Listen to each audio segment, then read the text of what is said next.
All right. Hi, Ms. Hernandez. Thank you for joining me live on Zoom for your interview. My name is Ruben Hernandez. I'm one of the assistant principals here at Santa Fe Junior High. I'm very glad you were able to join us and given the opportunity to interview you for the teaching position of science at Santa Fe Junior High. Don't know what grade, but it could be seventh or eighth. So, just to start, tell us a little bit about yourself and what brings you here. Hello, nice to meet you. My name is Christian Hernandez. I grew up in Edinburgh, Texas, and so I graduated from Robert Vela High School. I participated in a lot of science. I did UIL science, and then I did sports as well. And then I graduated and I went to Texas A&M University, and I studied mechanical engineering. So I have a really good background in physics and math. And my certification is actually in physical science, um, math, and engineering. So I can teach all of those courses. And I've been teaching for almost 7 years now. And so I've been teaching AP Physics in the past few years. Okay. Good. So, how would you describe your teaching philosophy and what core values do you bring to the profession in your opinion? So my main priority is, since I do teach AP classes, I want to prepare the students for the AP test, but I also want to just expose them to some really important concepts because physics is so everyday life. Like a lot of the kids like it because they can relate to it. It's not something they've never seen before and they have to imagine. They can literally see demonstrations. I can show them walking around the room, sometimes things like as easy as relative velocity. So my main thing is just trying to introduce them to some concepts and how they work and just getting them excited about learning something, even if it's not all just about trying to pass the AP test, just preparing them, especially because I do get students that want to study engineering or physics or things like that, just getting them exposed to that content and trying to relate it to them. Okay. Good. That's very interesting. So what's your classroom management style and how do you develop and build relationships with your students, as the year progresses? I think my main thing is building relations with the students because after they feel like they know me, it's easier for them to want to do their best in my class, especially the ones that don't already want to do their best. Because you're going to have students that are going to be high achieving, that they want to be at the top of their class, and they're always going to be high achieving. But having the students that maybe don't care as much or don't feel like they need to learn and do their best, those are the ones that when you build that relation with them, then they want to work hard for you. They want to do their best. They start learning and then they start doing it for themselves. Because I've had students in the past that some teachers or coworkers will tell me, oh, they never did anything in my class. But because maybe sometimes they feel seen or just trying, they want to do their best. And so I've had that makes me feel like, oh, I made a difference, like they were able to do their best and try, and maybe they were able to show that in other classes too. Okay. Yeah. Yeah, and I've had students like that in the past. You feel that you feel that bond with them and they in return feel that they want to do the best in your class and I think the best thing when you build any relationship with any student is once you build that bond they're not afraid to ask for help, which I think is Mhm. one of the biggest things that most teachers overlook. Well, he never asked, and I think if you have that relationship with that student, they have that they're not ashamed or embarrassed to say, you know what, I need help with this, and Mr. Hernandez can be the one to help me with it. And I think those are some of the key things when we look for in building relationships with our kids. So how do you engage the hard to engage student? What strategies would you use in the classroom if you were struggling to get through to one kid? What were some strategies that you've used over the past, years that you've been teaching? So sometimes I'll go up to them and ask them, like, do you need help? Or sometimes I won't even ask because sometimes they'll just say, oh, no, I don't need help. I've had that a lot. And I know they do, but even then they don't want to admit it. So they'll just say, no, I don't need help. And I'll just go up to them and start helping them. Now, sometimes it's easier to tell too because we use technology. So some assignments like quizzes, I can see their progress and I can see if they're missing a lot of questions or they're not making progress, then I can go around and specifically help them without having them ask me. That helps sometimes because then they're like, oh, okay, it's not so bad, and then they continue on and they do better. So that's one of the things I try to do. Or tell them to work together. So like sometimes that's easier for them instead of asking me. So group work sometimes helps with that a lot. Hmm. Okay, good. Um, so in the classroom, when it comes to behavior, whether it's negative or positive, how do you encourage the positive behaviors to keep continuing in your classroom? And like we talked about negative also, how do you address students that are not meeting that expectation? Like for instance, Johnny keeps getting up and keeps making a ruckus in the class while you're trying to lecture. So I guess, well, let's start with the first part. How do you encourage your positive behaviors? So like positive behaviors, I just try to reinforce it, of course. Like if I'm asking questions and someone um answers it correctly or just even wants to answer it, then I say like, yeah, you're on the right track, like, or the exactly right, you're exactly right. Um, I also do bell ringers. So sometimes when I get the bell ringers, I gather them all and then I check them and then I pass them back. And sometimes I'll pick like the one that I think what was like the best, or maybe the first person that turned it incorrect. And like they're because it's still positive behavior because they're getting their bell ringers, they're doing what they have to do right away. And Mhm. so I'll also read out like, oh, this was so and so's bell ringer and it's perfect. It's the perfect response. And so that's kind of just rewarding them for getting on to class on time, getting their notes out, working on the bell ringer. So that's one of the ways I try to do it. Also, just um, like if someone answers it correctly, sometimes they're scared to answer questions too, like when I'm asking questions during lecture, but I'll say like, oh, this person said it exactly the right answer. And so just kind of trying to reinforce that because then the other students might want to be more engaged and trying to answer questions because they want to be, praised. Mhm. Because Okay. sometimes praise is the world to sometimes these kids. And how do you handle the student that's not meeting those expectations? So sometimes I'll just try to like redirect them, right? Like, okay, let's sit down, like make sure you're working on the bell ringer. And then if it's to the point where it's maybe not helping, then that's when I kind of try to call them on the side or I'll tell them wait after class and then talk to them because I don't feel like telling them in front of the whole class is going to make it it's not going to help. So I usually try to like talk to them um on their own and try to tell them like, especially at that point, I try to tell them like, I know you're capable of doing well.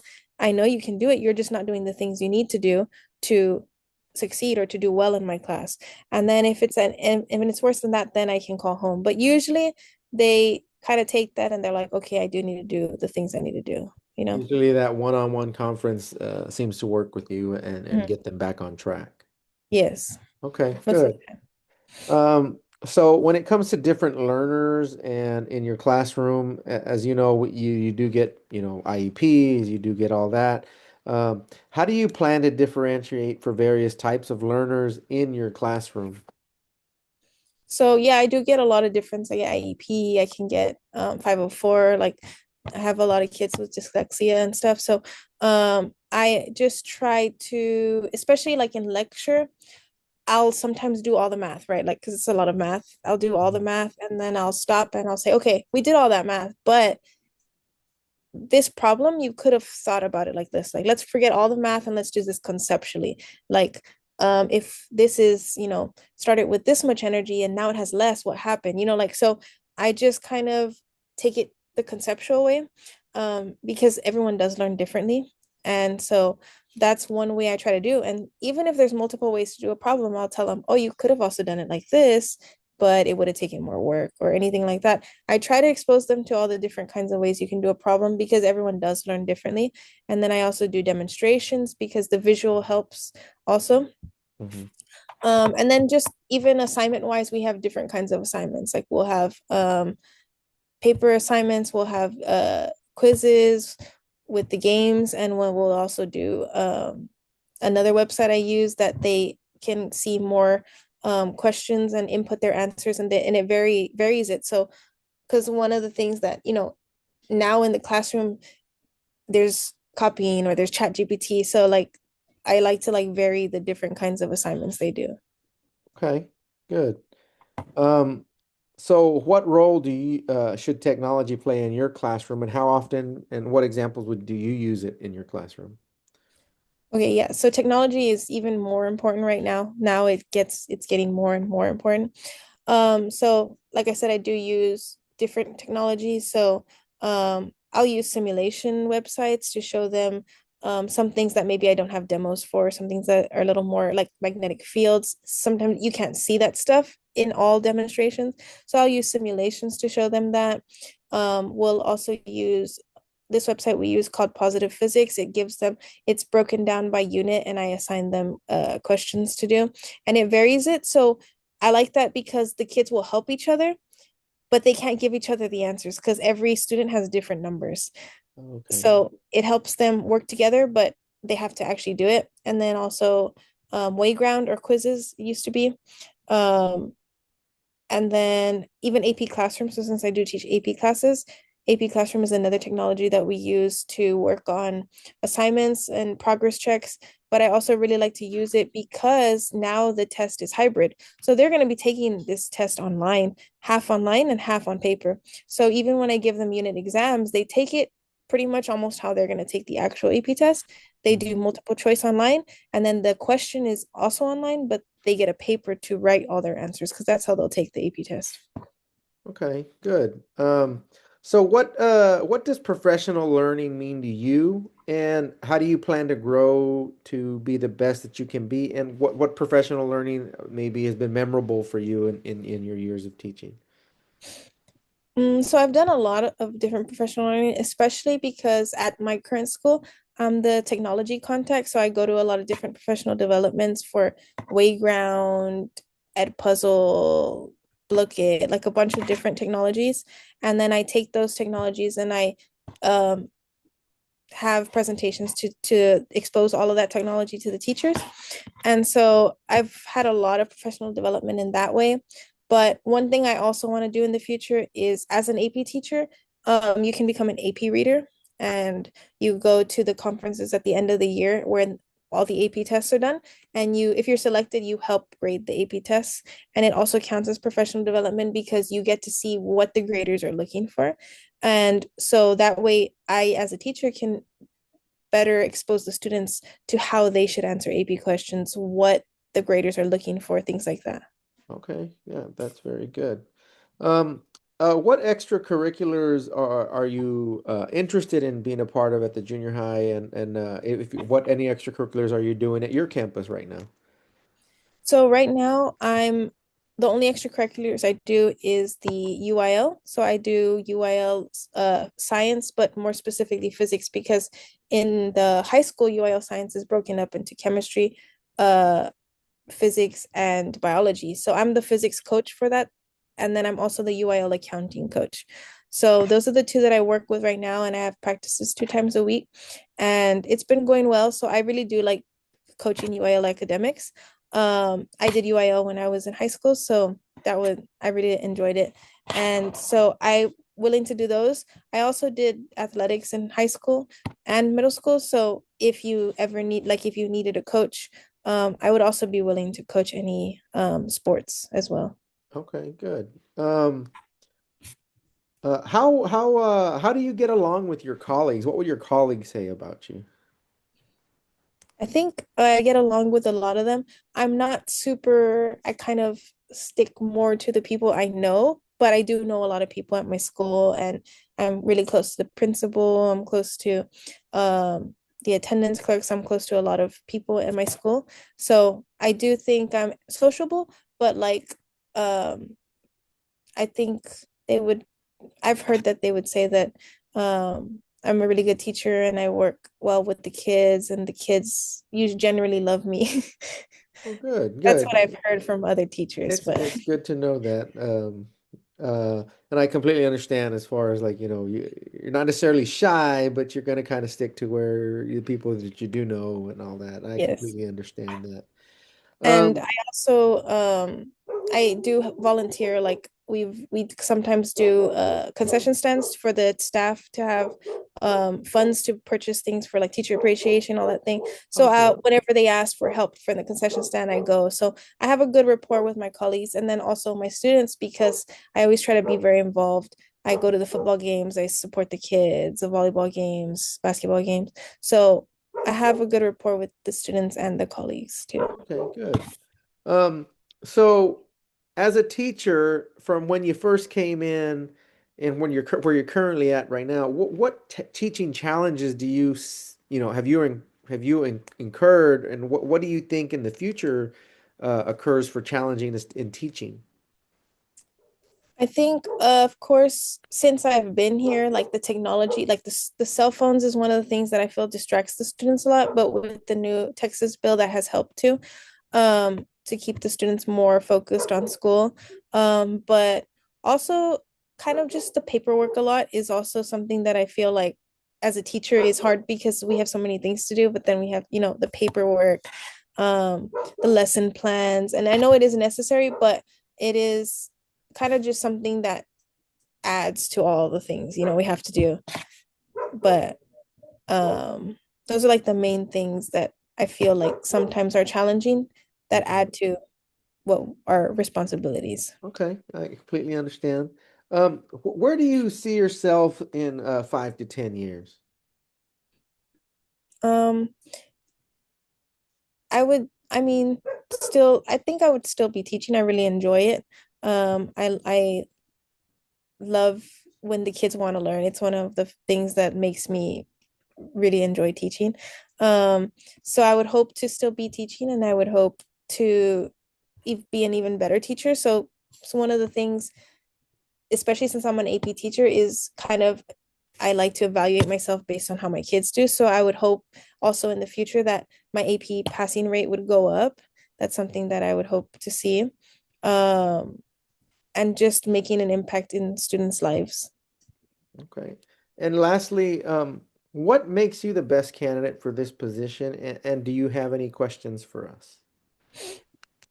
Um, I think I have a lot of experience, so I think that that helps me. And then the drive to become a better teacher also makes me the best candidate, I believe. And then that I have experience in doing extracurriculars as well, because I know we always need sponsors, we always need coaches. So I would be willing to do any extracurriculars or coaching positions. I've coached 1 year before, but I actually did enjoy it, but it is a lot with UIL, academics, and then also AP. It's a lot to kind of manage, and I don't like to put too Overwhelm many things yourself. on my plate, and then I don't do the best that I can.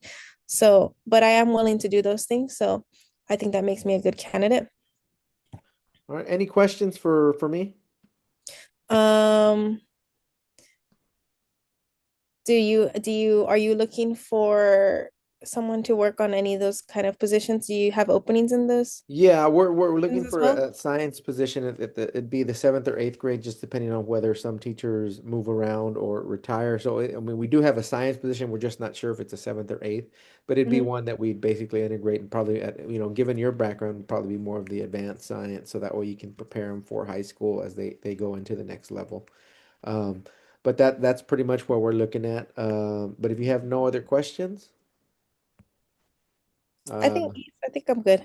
okay. Well, I appreciate you taking time with me today. And we look to be getting back to you as soon as possible, and hopefully you'll be hearing a good conversation from us. Alrighty?